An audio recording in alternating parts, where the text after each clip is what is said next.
¿Cuántos de los presentes son amantes de los deportes extremos? ¿Pueden levantar la mano? ¿A alguien le gustan los deportes extremos? Muy bien, tenemos a alguien.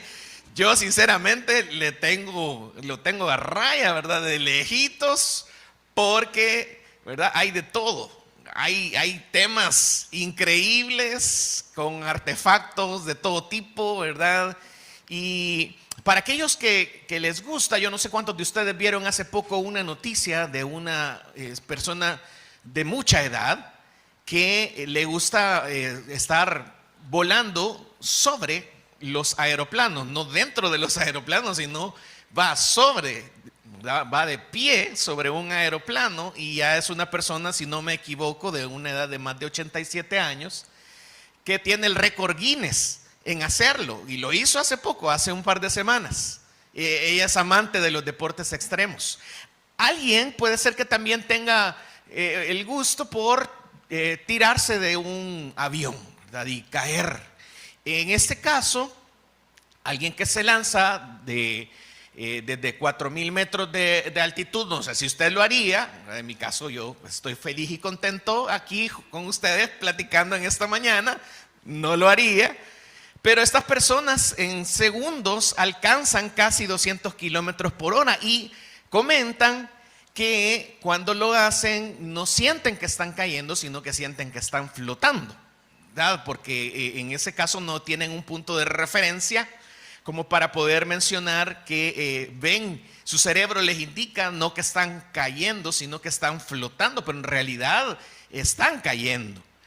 Y esta caída, cuando ya va cerca del suelo, ¿verdad? Ya comienza entonces el cerebro sí a dar este mensaje, pero básicamente o tienen que soltar el paracaídas, ¿verdad? Algo tienen que hacer, tienen que estar preparados en este sentido, y si no, pues obviamente ya saben que no tienen tiempo para poder corregir. El capítulo 1 de Jonás es exactamente eso. Un hombre en caída libre. Alguien que se muestra en este pasaje, como lo acabamos de leer, como una persona que dormía incluso tranquilo cuando las cosas estaban tremendamente mal. Mientras un barco estaba crujiendo, él estaba roncando. Una persona así era alguien que quizás no se había dado cuenta de cómo su vida iba en declive.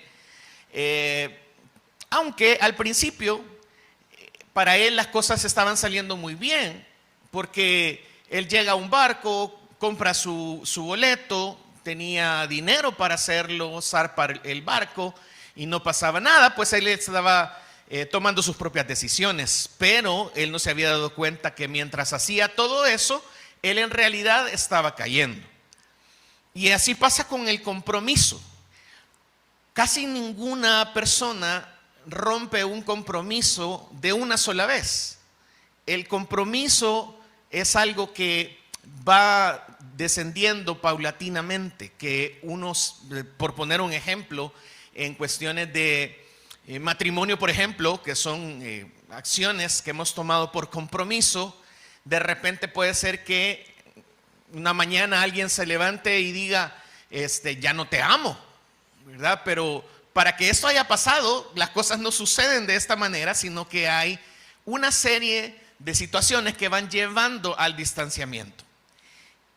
En este caso, en el caso de Jonás, nadie, podría, nosotros porque ya tenemos el texto, ya podemos ver y estamos básicamente tomando una postura de Jonás, ¿verdad? De jueces de la vida de Jonás, pero en realidad dice la Biblia de ella misma que todos estos principios han sido puestos para que nosotros aprendamos. Así que Jonás, aunque él no lo notaba, pero había pasado por un proceso muy difícil en el que él estaba bajando de un escalón a otro y él no se estaba dando cuenta. Como aquel profesional que no se da cuenta que probablemente al estar bajando sus estándares, esto colabora para que poco a poco él vaya rompiendo sus compromisos y al final pueda llegar a un punto donde se sorprenda de todo lo que puede llegar a ser por decir algo de manera deshonesta, porque no cuidó estos puntos que Jonás en este relato no pudo cuidar. Por eso esta serie se llama En Caída Libre, y hemos puesto también por ahí el eslogan que todo lo que se suelta de Dios se cae.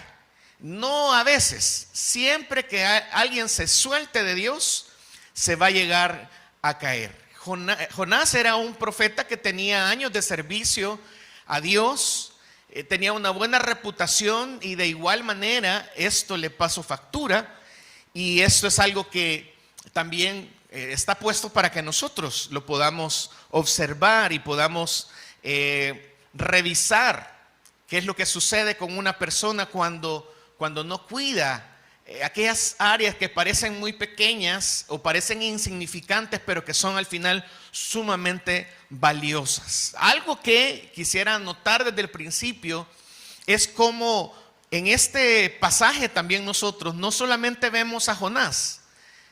Usted también puede observar cómo Dios no es un actor lejano en la vida de las personas. Cuando Jonás estaba en declive, usted va a encontrar en este pasaje diferentes maneras en las que Dios muestra su gracia y muestra que a pesar de nuestros errores, Él siempre tiene preparada una respuesta o una solución.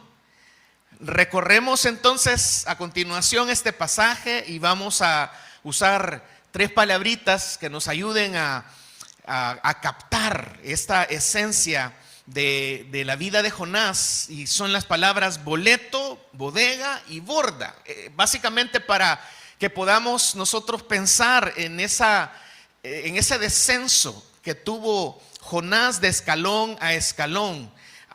Vamos entonces al capítulo 1, siempre versículo 1 dice: vino palabra de Jehová a Jonás, hijo de Amitai, diciendo: levántate y ve a Nínive, aquella gran ciudad, y pregona contra ella, porque ha subido su maldad delante de mí. Y Jonás se levantó para huir de la presencia de Jehová a Tarsis, y descendió a Jope, y halló una nave que partía para Tarsis, y pagando su pasaje, entró en ella para irse con ellos a Tarsis, lejos de la presencia de Dios. Usted puede notar que Dios le da órdenes específicas, son imperativas, le dice Dios a Jonás: levántate. ¿Qué más le dice? Ve. ¿Y qué más le dice? Pregona. Levántate, ve y pregona. No son sugerencias. Era alguien que estaba acostumbrado a escuchar la voz de Dios y hacer su voluntad. Y de una forma clara Dios le dice que realice estas cosas. Y efectivamente, Jonás se levantó. Es exactamente el mismo verbo respondiendo a la indicación de Dios, pero él obedece a su propia forma. Obedece tomando la dirección contraria, porque nosotros encontramos a Jonás comprando el boleto para el barco, subiéndose al barco, y esto lo estaba haciendo como una actividad, digamos, más adelante nosotros podemos captar que era lo que había en el corazón de Jonás, pero él estaba básicamente diciendo: bueno, no me querés aquí, yo me voy a ir al otro lado, al lado contrario, no donde tú me estás diciendo. Y es que él estaba tratando de hacer algo con su vida, y eso nos muestra que no necesariamente el estar desarrollando actividades, el tener una agenda llena para nosotros es estar haciendo lo correcto. Podemos estar muy afanados, podemos estar haciendo y deshaciendo, pero no necesariamente estar haciendo la voluntad de Dios. Cuando Dios dice sus indicaciones claras, lo que nosotros tenemos que estar haciendo es haciendo exactamente lo que Él nos pide. Y eso es una lucha constante que nosotros probablemente, si usted tiene hijos, tiene con sus hijos, ¿verdad? Usted le dice: a tal hora usted tiene que ya tener su cuarto listo, usted tiene que estar bañado, tiene que estar ya peinadito, ¿verdad? Y ya es todo un proceso que usted espera que ya su hijo o su hija cumpla, y usted da las indicaciones precisas. Pero no es cierto que a veces es como estar Y no te dije, ¿verdad? Que ya tenías que estar haciendo esto, porque nos cuesta a nosotros seguir indicaciones. O en nuestros tiempos hemos perdido la habilidad de escuchar y escuchamos lo que queremos solamente. No tenemos una escucha activa y las personas nos dicen algo y nosotros solo captamos una pequeña esencia. O algunos de ustedes que son docentes y dan las indicaciones del trabajo que deben desarrollar sus estudiantes, les dicen tienen que hacerlo de esta manera. Y sus estudiantes probablemente alguno puede llegar a preguntarle, mire, y no es así. Y usted le dice, ahí están las indicaciones, ¿verdad? ¿Verdad que no escuchó? ¿Verdad que no puso atención? Y los otros llegan presentando probablemente otra cosa porque no escucharon, no pusieron atención. A veces este problema puede ser algo típico nuestro, que Dios nos está hablando y que no estamos escuchando, no estamos haciendo exactamente lo que Dios quiere que hagamos porque no ponemos atención a lo que Dios dice, a lo que Dios habla. Nínive quedaba al nororiente, en la parte que ahora es Irak, y Tarsis quedaba al occidente, en el extremo del mundo conocido. Algunos dicen que en la parte de España, otros dicen que en Inglaterra, pero en ese sector. Así que en lugar de bajar o de ir a Irak, lo que hace Jonás es ir al lado contrario. Escogió el punto más lejano. Y eso no es, por donde lo veamos, que Jonás era una persona distraída como algunos de nosotros, que de repente nos tenemos que ir en la 102 para el Puerto de la Libertad y agarramos la 201, que no sé para dónde va. Y de repente tenemos que rectificar. No sé si a usted le pasó en alguna ocasión que se subió en un bus equivocado. Pero Jonás no estaba padeciendo de esto. Era una persona que con toda la intención le desobedece a Dios. Y en esta parte aparece algo que nos guía en nuestra reflexión en esta mañana. Dice que Jonás desciende a Jope. Y cuando se expresa esta palabra, está hablando de bajar. No solamente considero que estaba explicando la parte geográfica.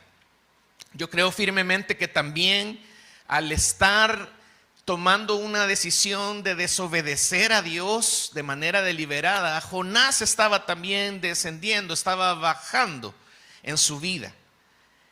Y el primer paso para la desobediencia se está mostrando en este lugar. ¿Y cómo lo notamos? Porque la Biblia también no pone frases por casualidad. Dice que Jonás, él mismo estaba pagando su pasaje. Es decir, tomo una mala decisión y pago para ver qué pasa. Y a veces estamos viviendo en una generación así, que sabemos que estamos haciendo malas cosas, pero todavía estamos dispuestos a perder también de nosotros, a pesar de que sabemos que hay un precio que pagar. Y esto le estaba pasando a Jonás. Al principio todo le estaba saliendo bien. Había un barco, el cupo estaba disponible, no tenía una gran cola probablemente ahí que esperar para poder subirse al barco. En la fecha que él lo quiso, él tenía el dinero disponible. Todo parecía confirmar que la decisión que él estaba tomando era la decisión correcta. Y es que la desobediencia casi siempre está en oferta, casi siempre está el 2 por 1. Cuando uno tiene la oportunidad de desobedecer a Dios, pues al principio las cosas se le pintan muy bien y no hay resistencia. Y de repente comenzamos a decir, bueno, no me pasó nada y yo tomé esta decisión equivocada. Yo hice esto en lo oculto, yo hice eso en lo secreto y no me ha pasado factura. Y a veces esto pasa y esto sucede. Que las cosas estén saliendo bien no necesariamente significa que estemos caminando en la dirección correcta. Porque al estarle desobedeciendo a Dios, dígame usted si estaríamos nosotros conociendo o sabiendo mejor que Dios qué es lo mejor para nosotros, qué es lo mejor para nuestra vida. Y note cómo Dios actúa también en esta situación. No vemos a Dios cerrando el puerto, no vemos a Dios enfermando al capitán y a los marineros para que no zarpara. Le permitió pagar el boleto, le permitió tener el dinero para hacerlo, pero lo que sí no le permitió al final fue llegar a su destino. Así que podemos reflexionar en que no toda puerta abierta es de Dios.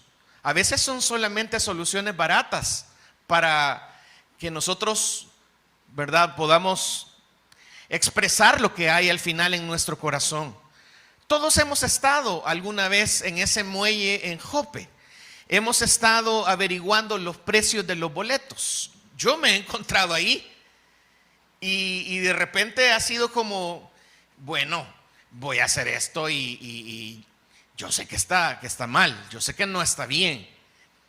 Pero al ver esta situación de Jonás, uno puede darse cuenta lo difícil que suele ser el entrar en contienda con la voluntad de Dios. Todos los vuelos, todos los paseos de este tipo son baratos al inicio, pero ninguno es barato al final. Quizás vale la pena que nosotros en esta mañana podamos pensar qué boleto hemos comprado esta misma semana, en la que quizás nosotros hemos tomado esa decisión de hacer lo contrario a la voluntad de Dios. Y pensemos también cuánto esto nos puede llegar a costar. Esa es una reflexión muy personal que podemos ver nosotros. En este primer escalón que desciende Jonás, nosotros encontramos lo peligroso que puede llegar a costar y que no necesariamente va a tener algún tipo de resistencia. Pero el segundo escalón lo encontramos en el versículo 4 y el versículo 5. Dice, pero Jehová hizo levantar un gran viento en el mar, y hubo en el mar una tempestad tan grande que se pensó que se partiría la nave. Y los marineros tuvieron miedo y cada uno clamaba a su Dios. Y echaron al mar los enseres que había en la nave para descargarla de ellos, pero Jonás había bajado al interior de la nave y se había echado a dormir.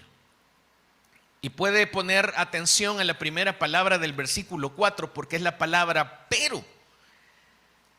Porque en realidad, aunque Jonás estaba tratando de hacer las cosas contrarias a la voluntad de Dios, de desperdiciar su vida, aparece un pero, aparece una intervención de parte de Dios. Hay un detalle muy interesante cuando dice que Dios hizo levantar un gran viento en el mar. Y es que esa expresión es exactamente la misma que es usada más adelante cuando los marineros echan al mar las cosas y echan al mar posteriormente a Jonás. Es esa manera tremenda. Yo no creo que los marineros hayan tenido el tacto de decir tiremos las cosas con cuidado, ¿verdad? Sino que estaban agarrando todo y estaban sacando las cosas del bote para poder sobrevivir. De la misma manera, este viento era algo tremendo que había llegado a mover tanto la nave con personas muy experimentadas que pensaban que ya iban a morir porque era algo muy tremendo. Y en realidad vemos cómo Dios propició esta situación porque estaba tratando con cada persona que estaba ahí, con el corazón de los marineros, y estaba tratando también con el corazón de Jonás. No estaba haciéndolo como un castigo, sino como una interrupción de este descenso que estaba sucediendo en la vida de Jonás. Hay tormentas que nosotros tenemos que aprender a ver en la vida que no son castigos, son frenos de emergencia que Dios permite que sucedan en nuestra vida para que nos demos cuenta cómo está nuestro corazón. Es misericordia vestida de un mal clima, No sé a cuántos de ustedes les ha pasado, que han llegado a su casa sumamente empapados después de un gran tormentón, ¿verdad? Y llegan a tomarse un tecito y como que uno tiene un tiempo de ir de reflexión personal, ¿verdad? Qué delicioso cae un tecito de limón y ahí estamos pensando. Y a veces en nuestro país hemos pasado como país muchas situaciones tremendas y hemos visto cómo después de una guerra, hemos visto cómo después de terremotos, la sociedad como que se vuelve más sensible. El hecho de que seamos personas amables no ha sido cuestión de casualidad. En realidad hemos aprendido por medio del dolor, en medio de situaciones difíciles, que necesitamos ser bondadosos y ayudar a otros. A veces estas cosas son frenos de emergencia y Dios prefiere incomodarnos antes que perdernos. Dios quiere que nos volvamos a Él. Y dice en el versículo 5 que Jonás, al ver todas estas cosas, ¿verdad?, lo que había hecho antes probablemente era bajar al interior de la nave. Y este es el siguiente escalón en la vida de Jonás. Él bajó al interior de la nave, al rincón más hondo o más profundo de la nave, donde nos tenemos que tratar de ubicar, que no tenía ventanas, no tenía un parámetro de lo que estaba pasando en el exterior. Obviamente esto se estaba moviendo, pero dice que Jonás se había echado a dormir. Es decir, la expresión no nos dice que estaba teniendo una siesta liviana. Jonás dice que incluso estaba roncando. Jonás bajó y después bajó al sueño en una gran inconsciencia, ¿verdad? En la traducción griega se menciona esto, que estaba roncando. Así que de manera un tanto irónica, las personas que no conocían a Dios se encontraban orando y el que sí conocía a Dios estaba roncando. Definitivamente, ¿cómo es posible estar roncando en medio de una tormenta tan tempestuosa? Quizás es por lo mismo con lo que nosotros comenzamos este tiempo de reflexión, de aquellas personas que cuando están cayendo no necesariamente perciben que están cayendo, sino que están flotando. Probablemente Jonás estaba descuidado, no era algo con importancia lo que pudiera estar pasando. Él simple y sencillamente no quería hacer la voluntad de Dios. En versículos más adelante nos damos cuenta que lo que al final Jonás no le gustaba era que él iba a llegar a predicar a Nínive y la gente iba a escuchar el mensaje de Dios y Dios iba a tener misericordia de esa gente tan maligna. Eso es lo que no le gustaba a él. Gente que caía mal y que al final Dios la iba a salvar. ¿Y cómo es posible que Dios tenga misericordia de esta gente? Al final Dios va a hacer su voluntad. Yo no quiero participar en eso. Él como judío estar tratando con gente que no era de su tierra era algo que no pasaba por su mente. Así que no quería hacer la voluntad de Dios y desciende un nuevo escalón y pasa, incluso dice en el versículo 6, si me acompañan, y el patrón de la nave se le acercó y le dijo: ¿qué tienes, dormilón? Levántate y clama a tu Dios, quizás Él tenga compasión de nosotros y no pereceremos. Así que alguien que no conocía a Dios le estaba dando palabra de Dios a Jonás. Al profeta de Dios le estaba diciendo exactamente la misma palabra. ¿Cuál palabra usó el patrón de la nave? Después de la pregunta que le hace: ¿qué tienes, dormilón?, ¿qué le dice? Le dice exactamente la misma palabra que Dios, que era la indicación de Dios al principio: levántate. Dios no estaba aceptando la renuncia de Jonás. Al contrario, le estaba repitiendo por medio de este hombre el llamado a hacer la voluntad de Dios. Y es que el peligro al final no es la tormenta. El peligro es dormirnos dentro de la tormenta. Y Dios sigue mandando personas, y a veces nosotros de verdad que tenemos que ver la gracia de Dios por medio de otros que se acercan y de repente nos preguntan: ¿y usted está bien? ¿Todo está bien? Y a veces uno dice: ¿y por qué me pregunta, verdad? Pero a veces en realidad hasta Dios usa también esas frases que a veces pueden sonar hasta trilladas. Quizás es una persona consultándole porque le ha visto muy estresado, quizás es su familia, ¿verdad? Su esposa, su esposo, que le está probablemente diciendo: mira, no estás aquí, pero no estás aquí, porque nos conocen muy bien como nosotros somos. De repente nos damos cuenta que no necesariamente quizás es una familia, quizás es hasta la pregunta de un desconocido, ¿verdad? No lo sé. El punto es que Dios hasta usó el capitán de una nave que bajó a la bodega del barco para decirle: mira, ¿y en qué estás? Mira que está esta tormenta y esto que nos está pasando, y vos durmiendo profundamente, ¿verdad? Y qué tremendo. Había bajado, había descendido. Y veamos cuál es el tercer escalón, donde termina la caída. Quizás tenemos que pensar que toda caída termina donde nosotros nunca quisimos llegar, pero que también después de esa borda, de ese barco, Dios también tiene preparado una respuesta.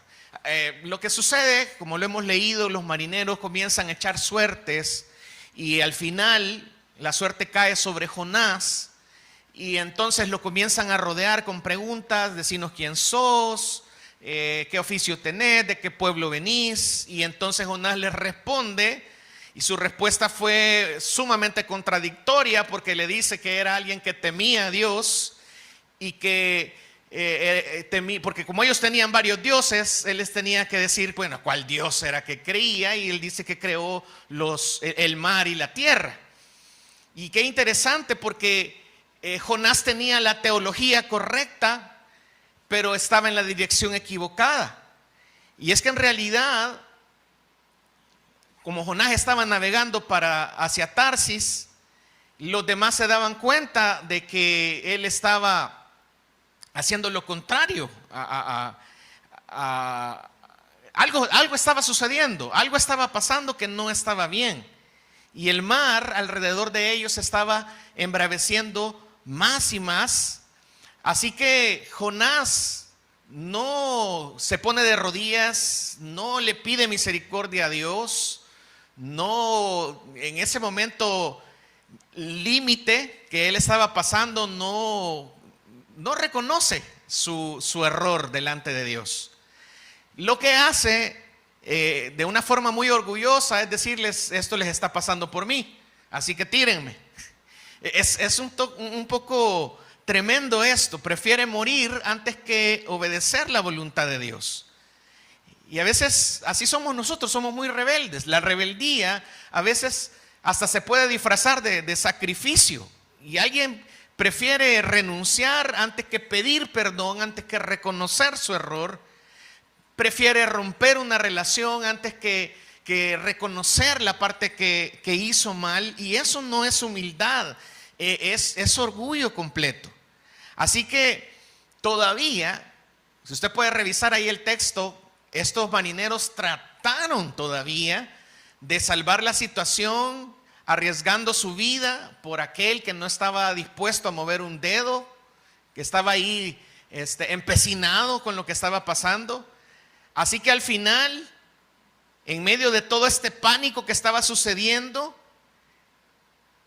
el profeta no se daba cuenta de que estaba incluso dando testimonio de su vida, de Dios, delante de estas personas que estaban también en necesidad, y perdió también este momento de actuar.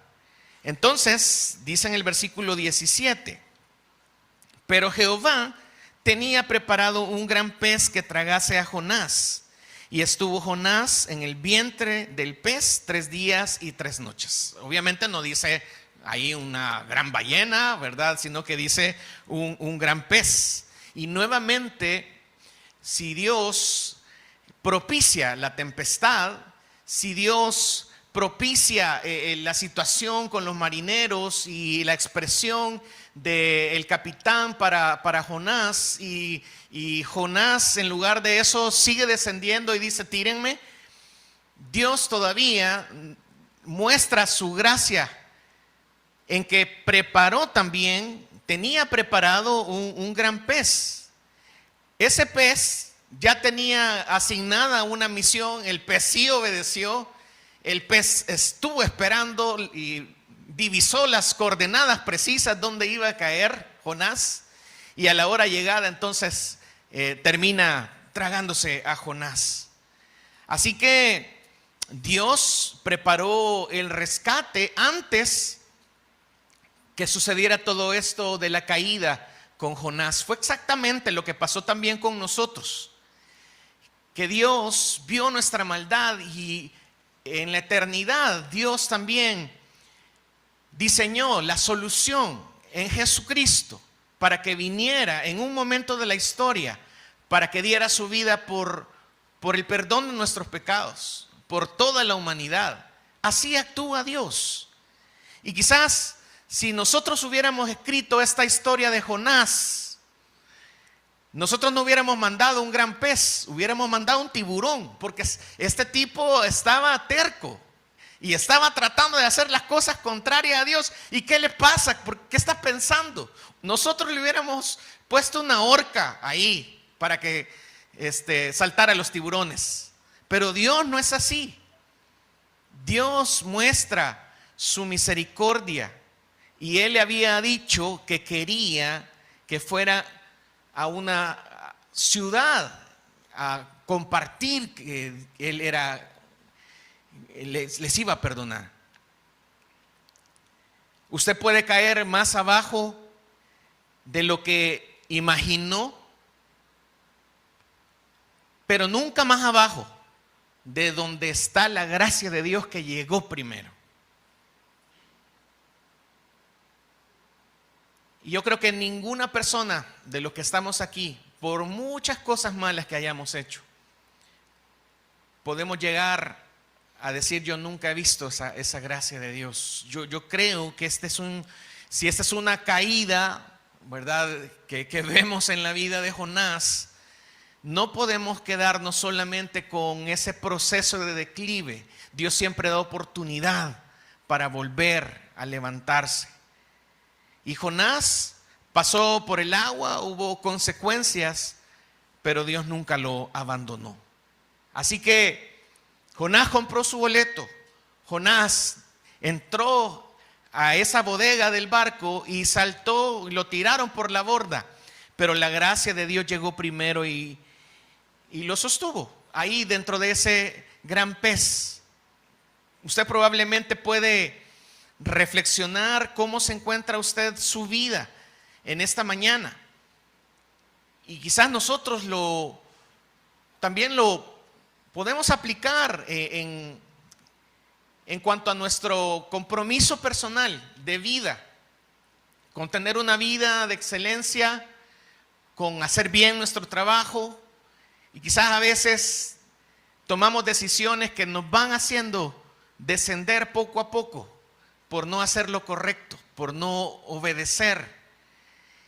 Y al final darnos cuenta de que siempre hay una oportunidad para cambiar, siempre hay una oportunidad para reflexionar. En este caso, Jonás, al final, usted puede leer todo el libro, pasa por otra serie de cosas. El próximo viernes vamos a hablar acerca de la oración que él hizo cuando estaba dentro del gran pez. Pero lo que vemos en estos versículos es en realidad un llamado para que cada uno de nosotros nos preguntemos: ¿hacia dónde está yendo el barco de nuestra vida en esta semana? ¿Está yendo hacia hacer la voluntad de Dios? ¿O de manera decidida hemos comprado un boleto para ir en contra de la voluntad de Dios y por lo tanto hemos entrado en un proceso de declive que nos está separando de Dios. Dios en esta mañana nos está mostrando que siempre es un momento oportuno para revisar nuestro corazón y acercarnos a Él.